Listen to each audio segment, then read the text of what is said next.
We're back, baby. Heck yeah, we're back, folks. We're back. A little late on the season, but hey, man, it's not what matters. It's not what matters.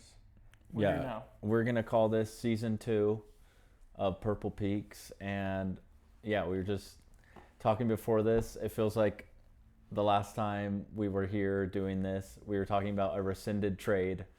I want to say it got rescinded like twice. Like he got like sent. Dalton Knecht gets sent to the Hornets and then sent back. I don't even know, but that it feels like the last time we did this, that's what we were talking about. Yeah, we have a lot of things that we have talked about off the show that either transpired or haven't, or just have totally surprised us. So we're really excited to start it up again today. But to kind of start it out, I wanted to do a little catch up with me and Nick. You know what I mean? Just kind of see what we've been up to in the offseason. You know, the Lakers got offseason. You know, LeBron, as much of a robot as he is, straight cyborg, he's got an offseason too, and so do we. So what you been up to, bro? Well, my off season consisted of graduating college in April, so that's big. And BYU. From BYU, yup. Right around the same time, it was like the week of graduation, I met an amazing woman. Been dating her ever since, so that is incredible as well. Really, bro? Yes. Yup. See, I this is one thing I'm like, Nick pulled up just barely, and I was about to just like ask him about his life and be like, dude, what have you been up to? But I'm like, you know, let me just learn about this stuff. Live on air, yeah. On might as well do it here on air. Well, that's awesome, bro. Yeah, that's pretty much it. I've been chilling. I'm in the market for jobs, anything sports wise, and just been chilling. Yeah, had a good summer, and yeah, I've just been hanging out with the girl, and that's about it. But I know Kula's been active. Kula been getting after it, so I need to hear a little bit more about it. Man, I guess so. You know what I mean? I've been working a lot.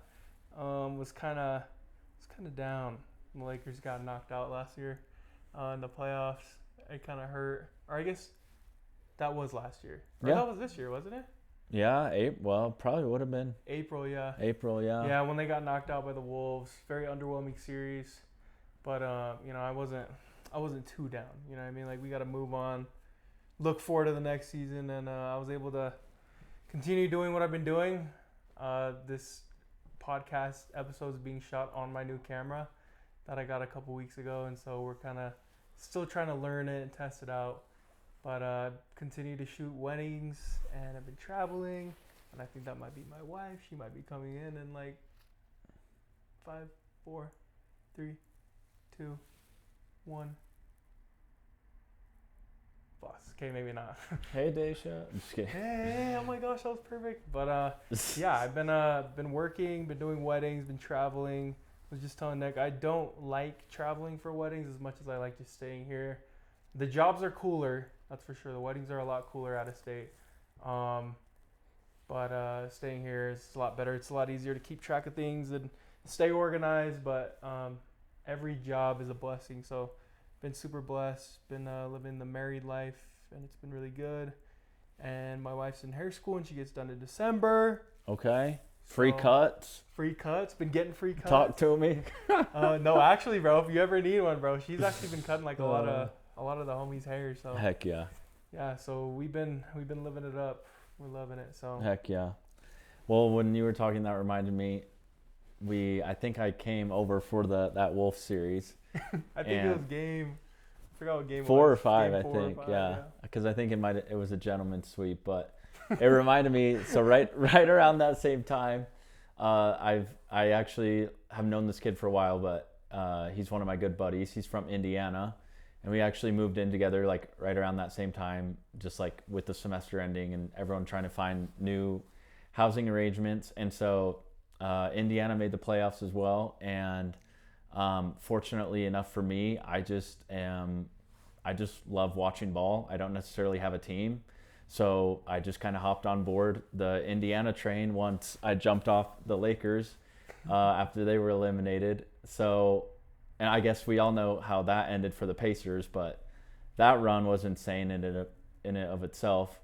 And that was a super fun time this summer cheering them on. And honestly, do think they would have won had Halliburton not got injured. What do you think? I agree. And I think Halliburton's a superstar. I'm just gonna be honest. I think he makes that team a lot better. He's one of those players that like elevates everybody around him. Pascal Siakam is also an incredible player. Yeah. And the Pacers were just so well-rounded. I think that's why they were able to take the Thunder to 7. Those 2 games. Yeah, 7. Yeah. Yeah, they're just really well-rounded team. They were able to match up with the Thunder, who still look basically the same, if not better, this year, even without Jalen Williams. But no. Pacers are legit. Not as much anymore because. Well, yeah, they're like 1-7. I think they're in the races for AJ DeMansta. So. Oh my! Probably at this point, which would be nuts. But no, I just bring that up because that was an insane run for the Pacers last year. Crazy comebacks, buzzer beaters, and it was just super fun. And now here we are with the new season of the NBA, and I'm honestly stoked that it's back. Love the NBA, and it's been a super fun season so far. We're like literally like 9 or 10 games in, but it's been a blast. No, it has been. Very surprising, kind of like what we were talking about earlier. We've had a lot of surprising players, surprising start to the season. I think it's the best start since 2020. And all that due to the fact that I think JJ Redick is an incredible coach. I mean, he was able to show us a little bit about what he had last year. And I think it was really interesting because in the Wolves series, people were starting to question his methods by literally running what was it? It was literally just a 5-man lineup for like the whole second half or something. Oh, yeah. So people were like, yo, is this dude a real coach or not? Yeah. And, so it's been kind of cool to see him turn these like role players or like, if not like not great players into great players. I think Rui, he's shooting like 60% from the field right now.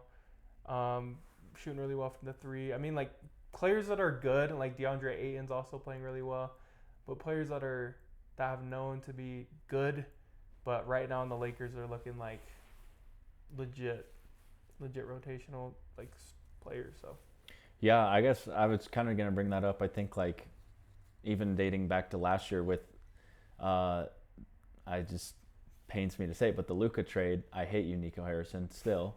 The biggest question mark was a center, obviously, because the Lakers lost theirs and Anthony Davis, and so I remember last season, not last year, but we were constantly talking about that and whether or not Jackson Hayes could get it done, and the Lakers kind of rode that out until the end of the year, and I think which also sorry to impose, but like Jackson Hayes should have played in that playoff series. Like I still very much believe he should have been playing that series over. Who did they have? Who were they playing? They were playing like a lot really small. Yeah. They were like trying to run Rui on Gobert. Yeah, Rui, yep. And LeBron at that point, yeah. Yeah. Sorry, I just had to put that out there. No, I guess it just, like I think the biggest question mark, it's no secret. Literally anyone from a fan to JJ Redick or even the GM, Rob Pelinka, will tell you the biggest question mark was getting a starting center in the offseason. And that they did. They brought in DeAndre Ayton, who has been great so far. What have you thought of him? Yeah. Or I guess the move in general. Like, I think I kind of going back to right when they got him, I think there was still a lot of question marks around him. No, 100%. I think there still is, to be honest. And for me, I think when we picked him up, I was like, DeAndre Ayton, bro? Like, really? That's who he... But I was also like, DeAndre Ayton.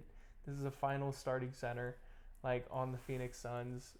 Solid player, former number 1 overall pick, but hasn't been in the greatest situation as of late with the team. I think he's just on the Blazers and just. I was gonna say like I feel like he hasn't been relevant since the Phoenix Suns, and I want to say, has he only been on the Blazers since then? I think it was just the Blazers, the Blazers. Yeah, to your point, like it was 2021, they went to the finals with Chris Paul and Devin Booker, and it felt like that big three was, I mean, they went to the finals with that big three. So clearly it worked, but it just feels like, yeah, he hasn't been relevant for a very long time. Yeah.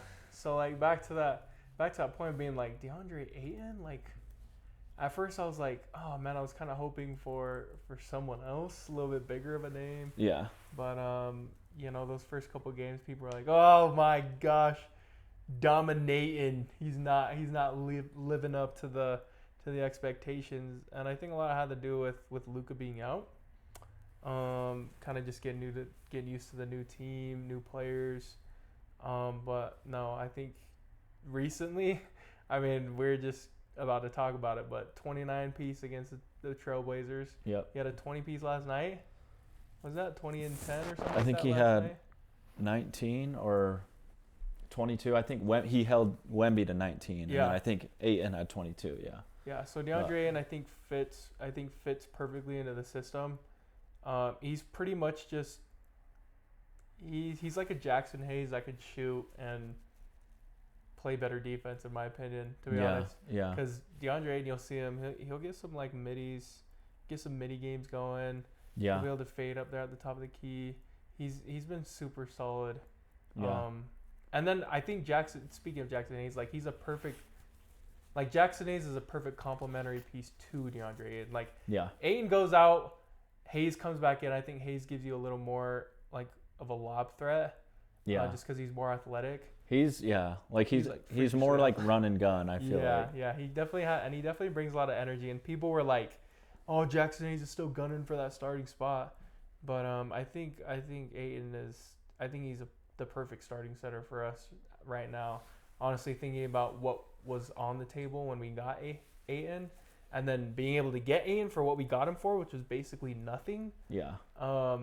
And then seeing what he's doing now, just it's a great example of being in a good situation, good pieces around you, and actually being able to live up to your potential. So Yeah, I just think like being around Luka Doncic is like probably the greatest thing you can ask for as a center. Like, I mean, even last year, like he was literally making Jackson Hayes look like an all-star at some points. Like, that's not an exaggeration. So it's like if he can do that with Jackson Hayes, then why couldn't he do that with DeAndre Ayton, who, like, while he's been kind of rotting on the Blazers, he was in the finals just 3 or 4 years ago. So I do think it's a great fit. I think the pairing with Luka is incredible, and it'll be interesting to see how LeBron does with him as well. And LeBron has yet to play this year, but I think that's an exciting thought as well, because LeBron does really well with big men as well. Yeah. I mean, even with AD. So. No, yeah. I mean, it's literally just going to be Lob City. Yeah. I mean, you just have two of the greatest passers. I mean, not the greatest, but like very prolific, very great passers on the Lakers. Austin Reeves is a great passer as well. I think when you get LeBron back, I think it's just I mean, to my honest opinion, and this is kind of what I want to ask you is how do you think LeBron is going to, like, how do you think the reintegration of LeBron is going to go? Yeah. So, like, with this team so far. Yeah, I'm, like, so intrigued to see how that happens, and, like, I don't know. My gut tells me, like, they're just going to throw him in there, and he's going to be playing 40 minutes a night, even though he's 40 years old. And it's, I don't know. I probably have an unpopular take, but I just, like, I don't know. I'm, like, this is Luka's team. Like, I'm kind of just ready for that transition, like, to happen. Like, just give it to Luka. Like, I don't know.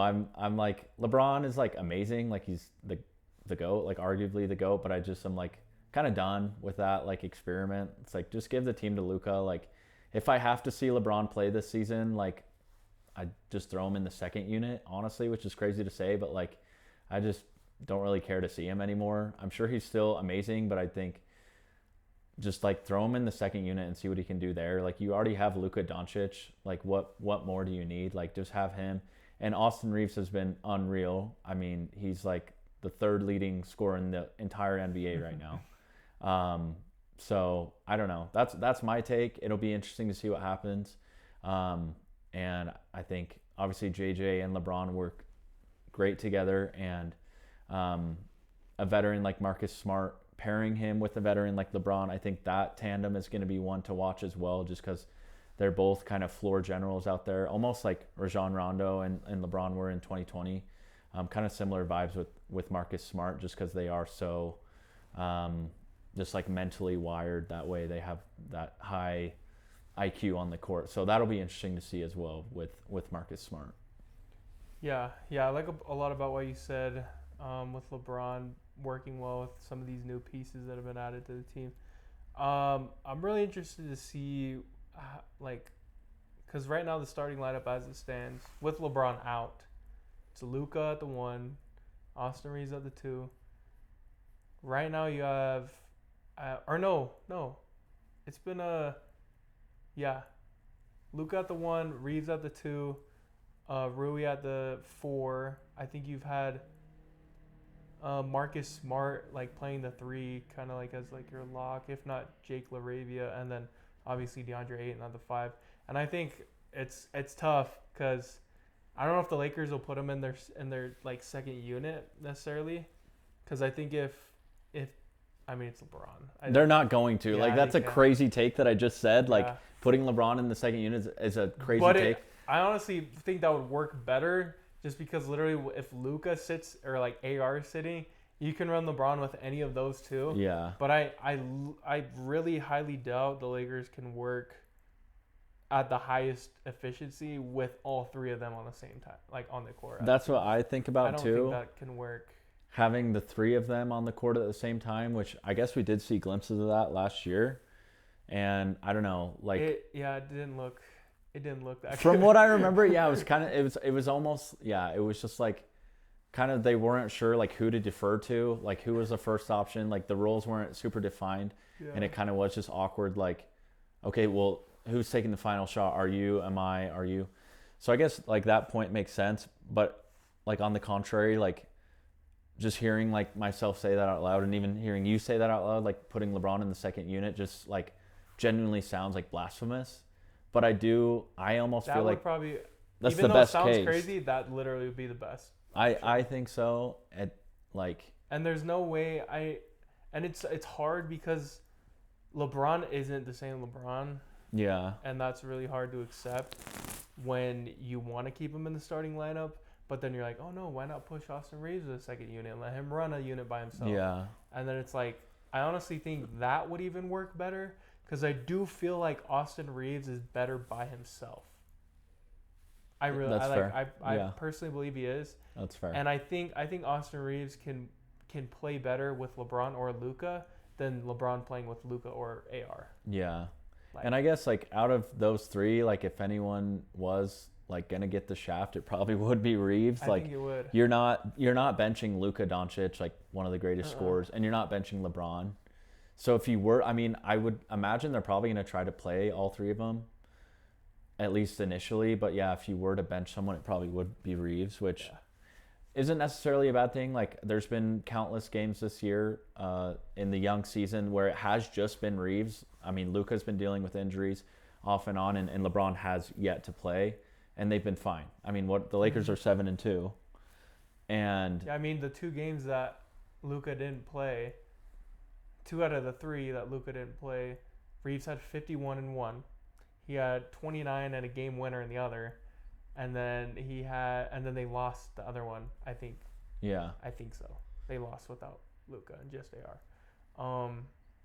But yeah, I mean, if you were to put LeBron in the starting lineup, I think the 5.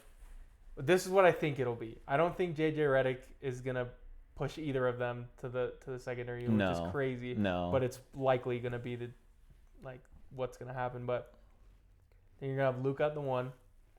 You're gonna have Austin Reeves at the 2, LeBron at the 3, Rui at the 4, and Ayton at the 5. I think honestly, that's scary. That's tough. That's nice. I can't even lie. That's a tough lineup. That's nice.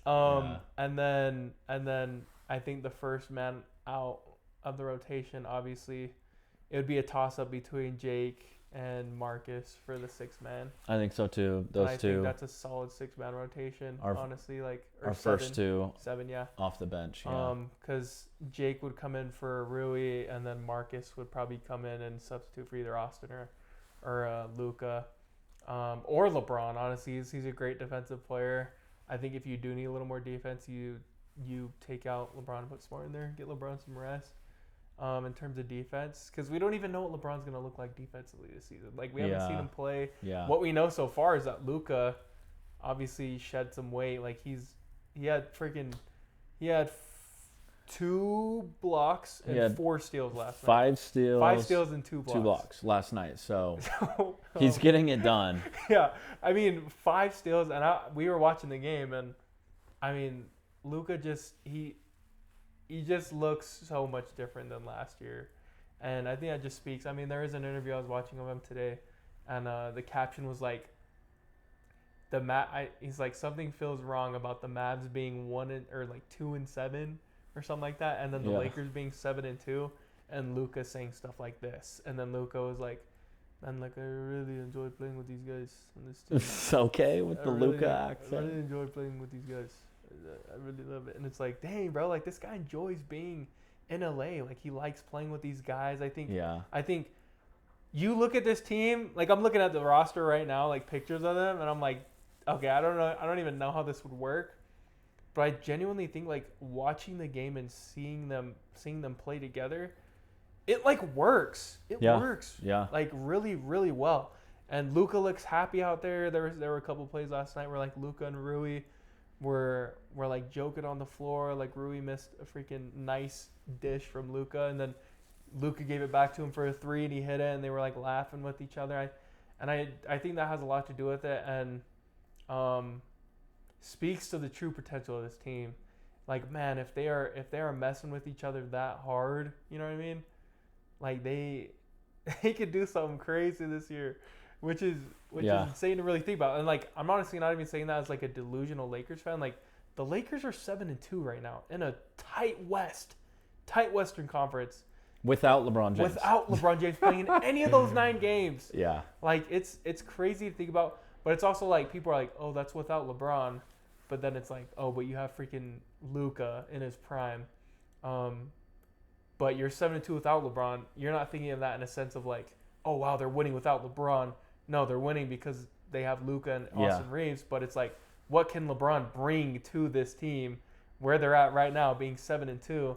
What does he contribute and add to this team? So yeah, they're getting it done like without him. And I think it's exciting to think about when he does come back, see what'll happen. You mentioned it. Yeah, they're 7-2. They're on a 5-game win streak.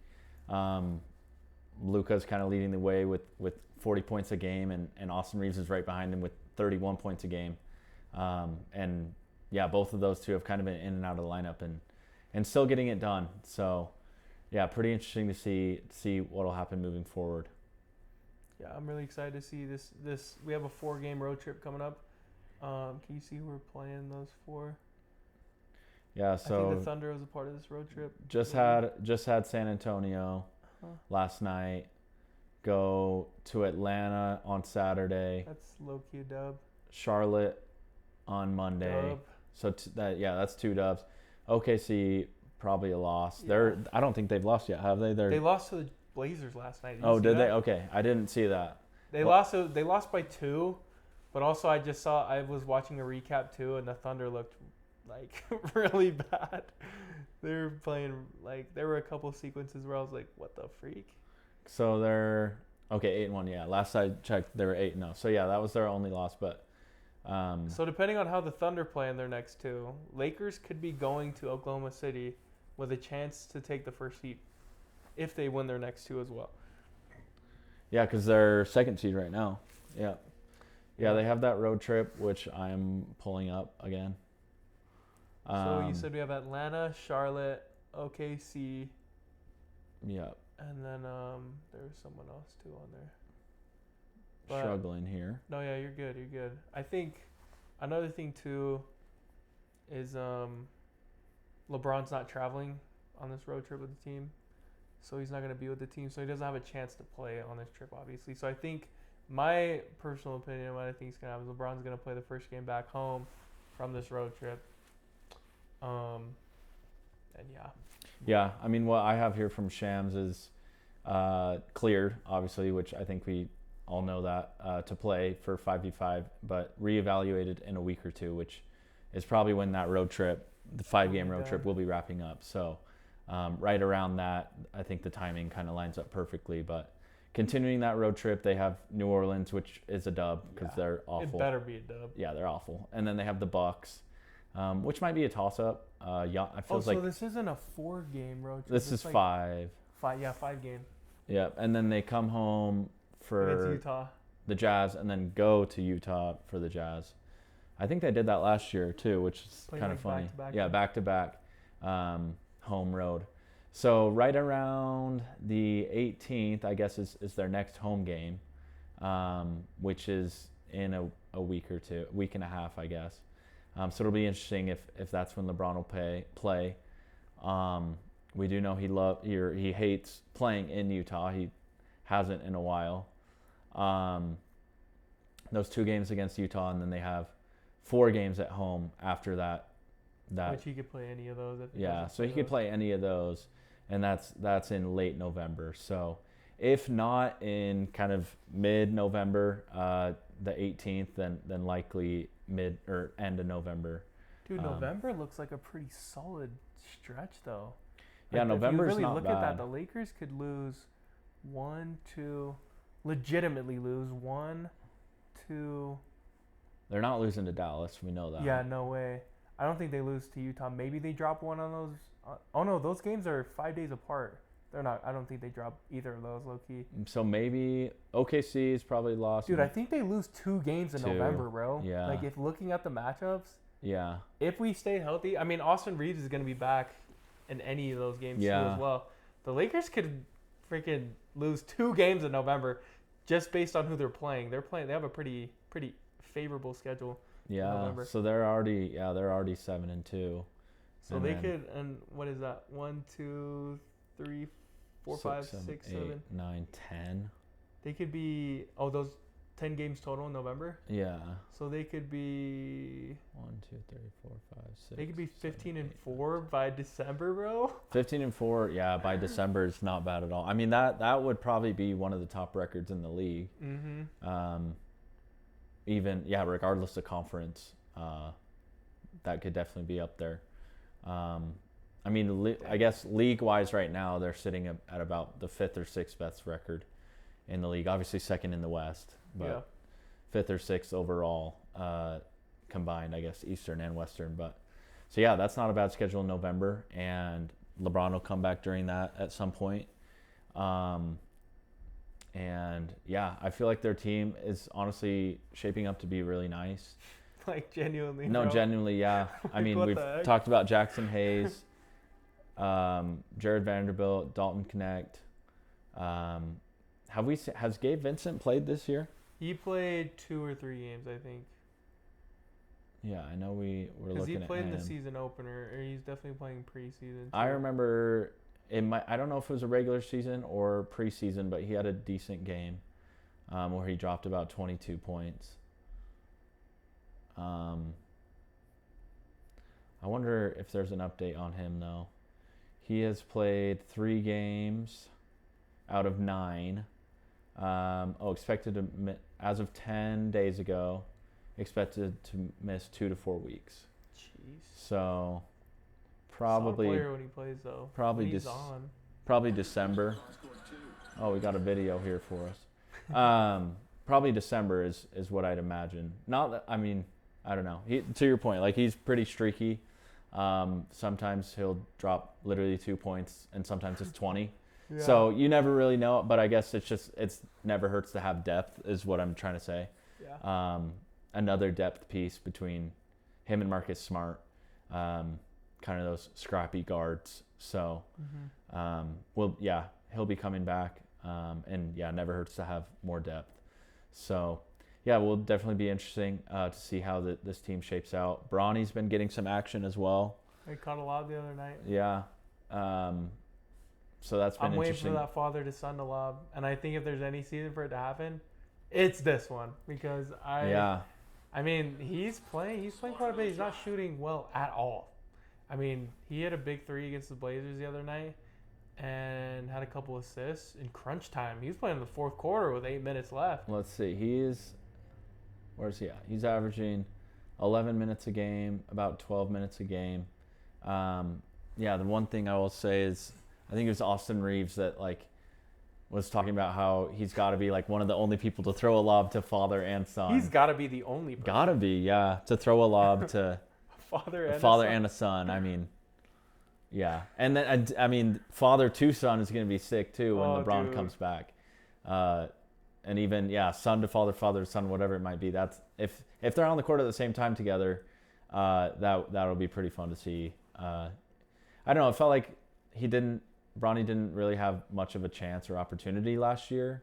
And I don't know if it's just because of injuries like early in the year, but it feels like he's getting a little bit more of an opportunity. Mm-hmm. Obviously still averaging 12 minutes, which isn't a ton, but it just feels like I've seen him on the court and heard a lot more about him this year compared to last year. So I'll be curious to see if that keeps up later in the year, or if it's just because of kind of injuries with Luka and Austin Reeves kind of rotating in and out with health and with injuries. So will be interesting to see if he plays a lot this year, is what I'm getting at. I would love to see him play more personally. Like, Yeah. I think the crowd loves it. I think it gives the team a little bit of energy, which is honestly why I think JJ Redick plays him a little bit. I don't know. Maybe just I feel like getting the arena going and getting people hyped gets your team hyped.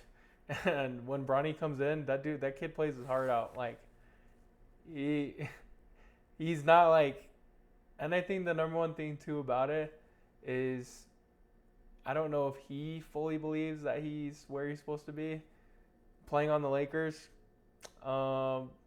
being the third string point/shooting guard. Yeah. I don't know if he genuinely believes he's supposed to be there, but you're there, and I think he does what he's supposed to. I'd like to see more of him, to be honest. I think just to help him get more acclimated and prepared, because who knows? Gabe Vincent comes back, plays 2 or 3 games, says, "Hey, I'm not feeling it." Like they rule him out for another couple weeks, and here we are with Bronny playing more than he wanted to. You know, like you said, I think he's just getting a better opportunity this year, which I think he deserves. Like for real, like, he's a good player, solid player defensively. Not a great shooter, but I honestly just think that'll come with time, just a little more confidence. And but no, it feels like last season it was kind of more of a trial run for him. Yeah, it's like, okay, I'm here now and I'm legit. Honestly, low key, maybe PR stuff too. Just being like, bro, but it's like, let's get Bronny on the court. Like, let's get these ticket sales going. Like, but like it's like like I'm here now. I'm legit. Like I kind of am with that. Like, he deserves a shot, and I don't know. It definitely is tricky. Because there's part of it's like, okay, like this dude didn't really do anything in college. Why is he on the Lakers? But it's also like, okay, you're here.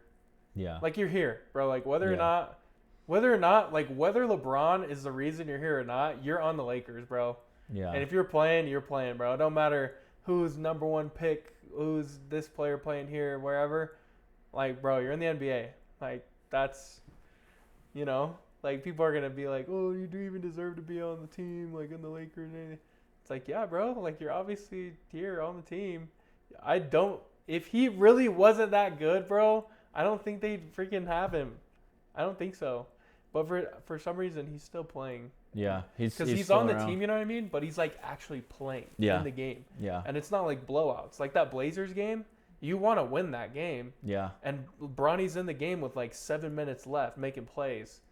And you don't put dudes in games like that where you're like, hey, you're just here because your dad's the freaking goat. Like, you know what I mean? Yeah. So it's been kind of fun to see him play a little bit more this year. And I mean, we shouldn't be spending as much time on Bronny James, but like other players like freaking Jake LaRavia.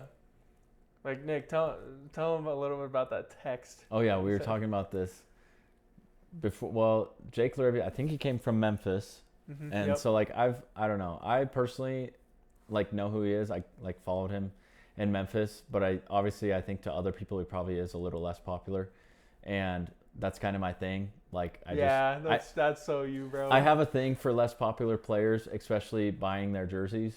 I have like 50 NBA jerseys, but that's besides the point. I guess it is actually kind of relevant because I texted Kula before the season started, just like kind of looking at the roster and kind of knowing what we had, and I texted him and said, I'm going to get you a LaRavia jersey, like, I don't know, just to be a meme. Like, I love being a meme. and getting these random jerseys. So I texted Kula that, and he says, "Hell no. Hell nah. Give me a Luka or LeBron," which is funny because I gave you a LeBron jersey. Yo, you got that Crenshaw. Yeah, but yeah, it was just funny. He said, "Hell no," and honestly, LaRavia has kind of been a revelation this year. Honestly, dude, so it's I funny. think I don't think the Lakers have to be top seed, but if they are like better than everybody thought they were gonna be, which to this point I think everybody should be surprised at where the Lakers are, like for real, everybody, bro. I'm talking everybody. I'm talking even Lakers fans that thought they were gonna be good. Like let's be real, they're a lot better than anybody could have thought they were gonna be. But the reason I bring that up is because JJ freaking Redick, man. Yeah. This guy's putting, like we said, Jake LaRavia, DeAndre Ayton. Yeah. Rui Hachimura, Marcus Smart, like players who are like C+ to B- B+ players, and turning them into like A's, B+, B's, you know? Yeah. Like JJ Redick, bro, he's doing his thing this season. He's putting these players in the right position. Like one of the funniest themes I've heard about the Lakers this year is, I think it was one game where Austin Reeves had like 27, Jake LaRavia had 25, Rui had 28 or something like that, and they were like, "Who's number 12? Who's number 12?" And then literally the game after is when Nick Smith had his legacy game, dropped 27 or something on 10 of 15 shooting, and people are like, "Who's Nick Smith? Like, who's Nick Smith?" And it's like, dude, I don't know if it's actually, because these players haven't. There's a reason why they came to the Lakers. Like, they weren't great players where they were on, like, per se. You know, they weren't great players. They weren't players when, like, you hear about the Lakers picking up these guys in free agency. You're like, "Oh, that guy's gonna be great on the second unit. Yeah. Like, that guy's gonna make a huge difference." Like guys like Nick Smith, Jake LaRavia. Yeah. Like, I knew Marcus Smart was gonna be like a really good addition, but like he's a vet now. Like he's not freaking defensive player of the year, Marcus Smart. But like, yeah, JJ Redick is making these guys look like really good. He's putting them in good positions. Like, I mean, you could even say the same for Nick Smith. I mean, you give the offense to him, which is basically what JJ Redick did. He's basically like, "Hey, I want you to bring the ball up and go get a bucket." Like, that's literally what the fourth quarter looked like with Nick Smith running the point. But yeah, dude, I think this speaks just to how good of a coach JJ Redick is. I think last year JJ Redick had a great coaching season last year, and then this year he's just really starting to spread his wings and show people what this team is capable of, or even just like. And then, dude, another cool like thing to think about too is like how much a coach can like genuinely revive your passion or like your love for the game, and then just like your career in general. Like DeAndre Ayton, I'm telling you, like we picked him up and it's like, hey, if you don't have another solid season or another good season or two, like you're who knows, you'll be playing for the freaking Shanghai Sharks. Yeah, for real. You know what I mean? Like DeAndre Ayton was getting to that point. I'm not gonna lie. Yeah. There's a reason why the Trailblazers were like, yeah, you can take him for some trail mix. Like because they thought that too.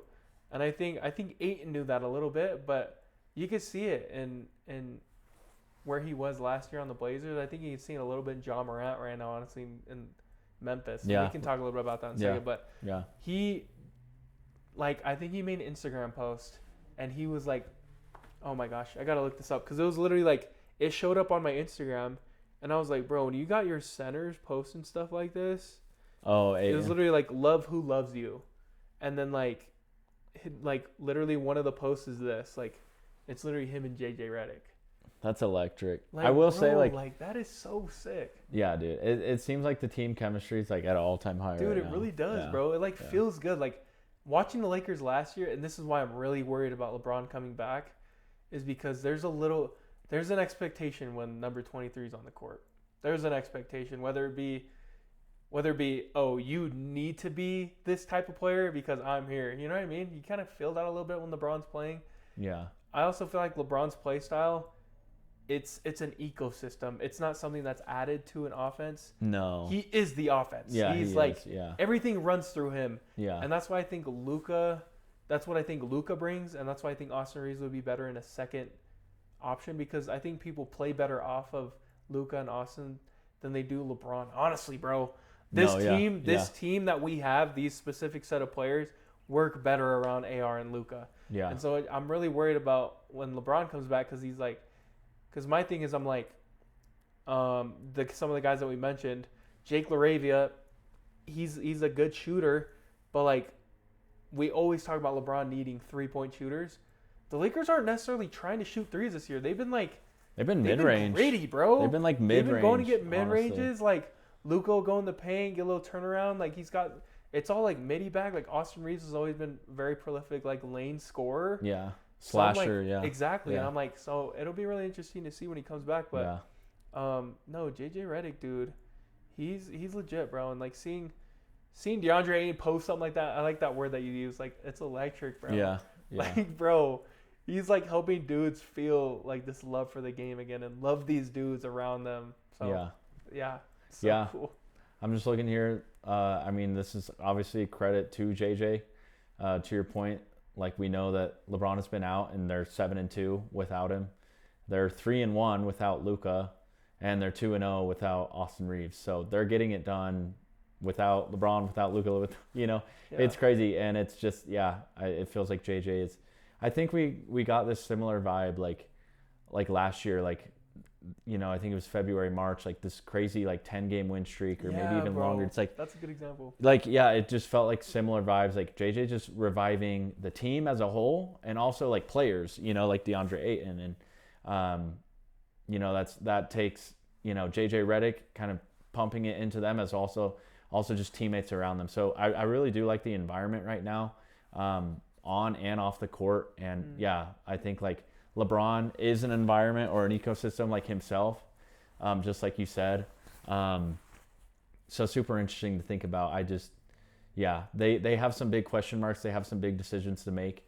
But it's just been impressive. I think we're not surprised by what Austin Reeves is doing. We're not surprised by what Luka Doncic is doing. I don't think we're very surprised by what Rui is doing, but I think there has been so many other surprises. So many other pieces. With Ayton, with LaRavia, with Smart. Just those three, which are all brand new to the team this offseason.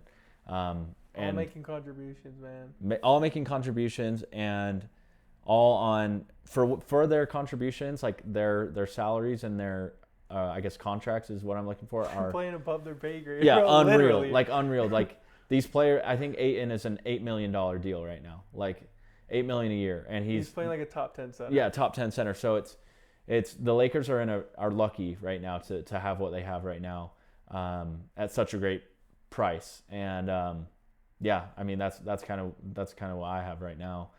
Just top of the mind. I think their main guys are doing what they're supposed to. We're not surprised by Austin Reeves. We're not surprised by Luka, but some of these other contributors have really been a revelation and super helpful, and I think that's just a credit to the team and a credit to the coaching staff for sure. 100%. Well said.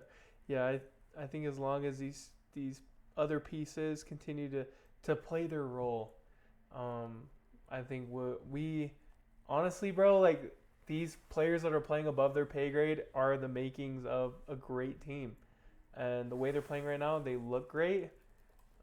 Everybody sounds like they want to be there. They're happy about being there, and so it's been really fun to watch, and it's gonna be really fun to continue to watch, and it's gonna be fun to continue to do these episodes. I'm glad we started off hot. Yep. Right here, just kind of catching up and talking about what we've been up to and what the Lakers have been up to. But yeah, man, is there anything else you got? That might be it. We talked about the upcoming schedule. Next one up is Saturday. We're recording this on Thursday night, so next up is Saturday night, just in 2 days at Atlanta. And I want to say Trae Young just got injured, right? Yeah. So they don't even have Trae Young. So yeah, that should be a win, and we'll go from there. It'll be fun to do this again and revive this podcast. So Our next episode, low key, Could be next Tuesday if you're down. Like right Yeah. before that Charlotte game. Yeah, we'll Or definitely. right after the Charlotte game. The day after the Charlotte game. Yeah, we can aim for that. As for me, we'll be heading to Lubbock for my Cougs. Need a win. Need it. If we are recording on Tuesday and we do happen to lose, speaking of the Cougs, I will probably not be in a great mood. So let's hope for a win, and we can record on Tuesday. Hey, go Cougs, man. Go Heck Cougs. yeah, heck yeah. You guys are balling your freaking literal nuts off. Yeah. Hey, thanks everyone for tuning in for Purple Peak Season 2. Love what we got going, and we'll talk to you guys on Tuesday. Yes, sir, baby. Go Lake Show, baby. Lake Show. Boom, boom, boom. Nice, bro. That was nice. Heck yeah.